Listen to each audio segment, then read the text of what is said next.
जननी जन्म सौख्यानां वर्धनी कुल संपदां पदवी पूर्व पुण्यानां लिख्यते जन्म पत्रिका गजाननं भूतगणादिसेवितं कपितजम्बो फलसारभक्षितम् उमासुतं शोकविनाशकारणं नमामि विघ्नेश्वर पादपङ्कजम् आदित्याय च सोमाय मंगलाय बुधाय च गुरु शुक्र शनिभ्यश्च राघवे केतवे நமஹ.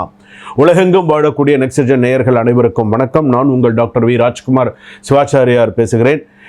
இந்த வார ராசி பலன்கள் நம்ம பார்க்க போகிறோம். திங்கட்கிழமையிலிருந்து ஞாயிற்றுக்கிழமை வரை அன்றாடம் நாம் சந்திக்கக்கூடிய சில விஷயங்கள்லாம் இருக்குது. இந்த வார ராசி பலன்கள் என்பது ரொம்ப மிக முக்கியமானது. நம்ம இந்த வாரத்தில் நடக்கக்கூடிய நம்மளுடைய உத்தியோகம், நம்மளுடைய சில விஷயங்கள்லாம் நமக்கு எப்படி இருக்கும், கொடுக்கல் வாங்கல் விஷயங்களாக இருக்கட்டும், ஒரு சொத்து பரிமாற்றமாக இருக்கட்டும், ஏதாவது ஒரு நல்ல விஷயங்களாக இருந்தாலும் சரி, ஒரு கெடுதலான விஷயங்களாக இருந்தாலும் சரி, 12 ராசிகளுக்கு எப்படி இருக்குது அப்படிங்கிறத நம்ம சில விஷயங்கள்லாம் ஹைலைட் பண்ணி சொல்லலாம் அப்படின்னு இருக்கேன். ஸோ யாரெல்லாம் எந்தெந்த ராசிக்காரர்கள் மிகவும் கவனமாக இருக்க வேண்டும், எந்தெந்த ராசிக்காரர்களுக்கு சில பிரச்சனைகள், தேவையில்லாத வீண் பழி பிரச்சனைகள்லாம் வரப்போகிறது, இந்த வாரத்திற்கான சில முக்கியமான விஷயங்கள்லாம் என்னென்ன, யார் யாருக்கெல்லாம் சில பிரிவினைகள் ஏற்பட போகிறது அப்படிங்கிறத நம்ம பார்க்க போகிறோம். சில விஷயங்கள்லாம் வந்து பார்த்தீங்க அப்படின்னு சொன்னால் லாட் ஆஃப் மிஸ் அண்டர்ஸ்டாண்டிங்ஸ்ன்னு சொல்லுவாங்க. சில விஷயங்கள்லாம் நமக்கு எப்படி இருக்குது, என்னென்ன நம்ம பண்ணணும் பண்ணக்கூடாது அப்படிங்கிற மாதிரியான சில விஷயங்கள் இந்த வாரத்திற்கான என்ன பரிகாரம் பண்ணிட்டா அதிலிருந்து நம்ம ஓரளவுக்கு கொஞ்சம் நம்ம தற்காத்துக்க முடியும் அப்படிங்கிறத நம்ம பார்க்க போகிறோம். வாங்க வீடியோக்குள்ளே போகலாம். கடைசி வரைக்கும் வீடியோ ஸ்கிப் பண்ணாமல் பாருங்கள். அப்போ தான் 12 ராசிகளுக்கான சொல்லியிருக்கக்கூடிய எல்லா விஷயங்களும் உங்களுக்கு தெரிந்து கொள்ள முடியும். மிதுன ராசி நேயர்களை, மிதுன ராசிக்கு எப்படி இருக்கு இந்த சில குழப்பங்கள், சில பிரச்சனைகள்லாம் இந்த வாரத்தில் சில விஷயங்கள்லாம் வந்து போனாலும் மன சஞ்சலமாகவே தான் இருக்கு, மன உளைச்சலாகவே தான் இருக்கு சில நேரத்தில் இந்த வாரத்தில். ஏன்னா திங்கக்கிழமையிலேருந்து ஞாயிற்றுக்கிழமை அப்படின்னு சொல்லும்போது சில மன உளைச்சல்கள் இருக்குது, மன குழப்பங்கள் இருக்குது.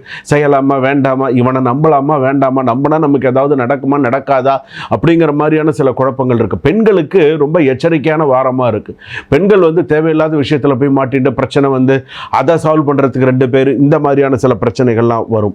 ஸோ இந்த மாதிரி பிரச்சனைகள் வரும்போது நீங்கள் எவ்வளோ கவனமாக இருக்கீங்களோ அவ்வளோக்குள்ள உங்களுக்கு நல்லது. இல்லைன்னா பிரச்சனைகள் வரும்.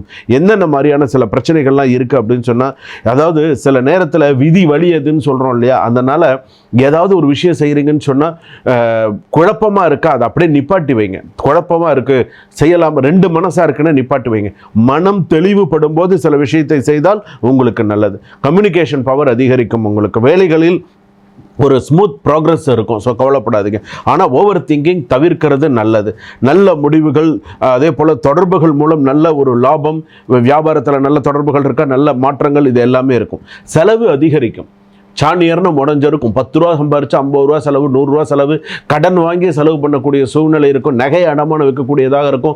சில பேர் வீடு அடமானம் வச்சு ஏதாவது ஒரு கடன் அடைக்கலாமா அப்படிங்கிற மாதிரியான சில சூழ்நிலைகள் இருக்கும். சில நேரத்தில் மனைவி ஒத்து வர மாட்டாங்க, சில நேரத்தில் கணவர் ஒத்து வர மாட்டாங்க. 2 பேருமே ஒத்து வரும்போது அந்த இடத்துல பிரிதல் அப்படிங்கிறது இருக்கும். ஏதாவது ஒத்து வரும்போது அதுக்குள்ளேயே வந்து பார்த்தீங்கன்னா ஒரு பிரிதல் வந்துடும். தேவையில்லாத ஒரு பிரச்சனை வந்து, தேவையில்லாத ஒரு மிஸ் அண்டர்ஸ்டாண்டிங் வந்து, அந்த மாதிரியான சில விஷயங்கள் வரும்.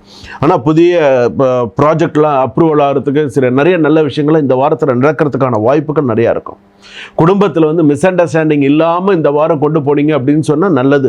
அன்பை அதிகரித்து வாடுற வாழ்க்கை சுபமாக இருக்கும் அப்படின்னு உங்கள் ஜாதகத்தில் சொல்கிறது.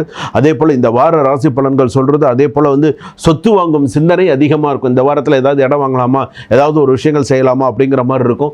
வண்டி 2 வீலர் 4 வீலர் வாங்குறதுக்கான யோக அம்சங்கள்லாம் இருக்கும். அதே போல் நரம்பு தொடர்பான, உடல்நிலை பாதிப்பு தொடர்பான சில விஷயங்கள் வரும். சில பேருக்கு இந்த வாரத்தில் மிதுன ராசியில் ஆண் பெண் உடலில் வீட்டில் இருக்கக்கூடியவர்களுக்கோ ஹாஸ்பிட்டாலிட்டி 3 நாள் 4 நாள் ஹாஸ்பிட்டல் போயிட்டு வரக்கூடிய ஒரு சூழ்நிலை வரும். குழந்தையை தூக்கிட்டு ஹாஸ்பிட்டலுக்கு போகக்கூடிய சூழ்நிலை வரும்.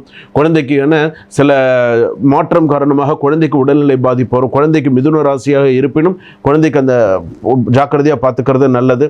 பைக் ரைடெல்லாம் போகிறீங்க அப்படின்னு சொன்னால் கவனமாக போங்க, கவனமாக வாங்க. அதே போல் வந்து புதன்கிழமை இல்லைன்னா இந்த வார ராசி பலன்கிறதுனால புதன்கிழமை அன்னைக்கு நவகிரகத்தில் இருக்கக்கூடிய புத பகவானுக்கும் ராகு பகவானுக்கும் ஒரு 2 நெய் தீபம் ஏற்றி அந்த வாரத்துக்கு உண்டான வழிபாடை செய்யுங்க. வீட்டு பக்கத்திலே இருக்கும் நவகிரக கோவில்லாம் இல்லாமல் இருக்காது. புதனுக்கும் ராகுக்கும் விளக்கு ஏற்றுங்க. ஸோ சில விஷயங்கள்லாம் உங்களுக்கு சில விஷயங்கள்லாம் நல்லபடியாக நடக்கும். அதை அப்படியே பயன்படுத்திக்கோங்க. அதே போல் வந்து பார்த்தீங்க அப்படின்னு சொன்னால் கொடுக்கல் வாங்கல் விஷயத்தில் பெண்கள் எச்சரிக்கையாக இருங்க. பண விஷயத்தில் கெட்ட பேர் வரத்துக்கு இந்த வாரத்தில் வாய்ப்புகள் இருக்குது. அதே போல் வந்து ஷேர் மார்க்கெட்டில் மற்ற விஷயத்தில் பண முதலீடு அகலக்கால் வைக்கிறது அப்படிங்கிறது வேண்டாம். எதில் செய்தால் நல்லதோ அதை மட்டும் பண்ணுங்கள். மனம் குழப்பம் அடைகிறது. தெளிவான சிந்தனை வேண்டும். நிறைய நற்காரியங்கள்லாம் கூடி வரதுக்கான வாய்ப்புகள் நல்லா இருக்குது. சக்ஸஸ்ஃபுல்லாக இருக்கலாம். பொறுமையாக இருங்க. சுபம்.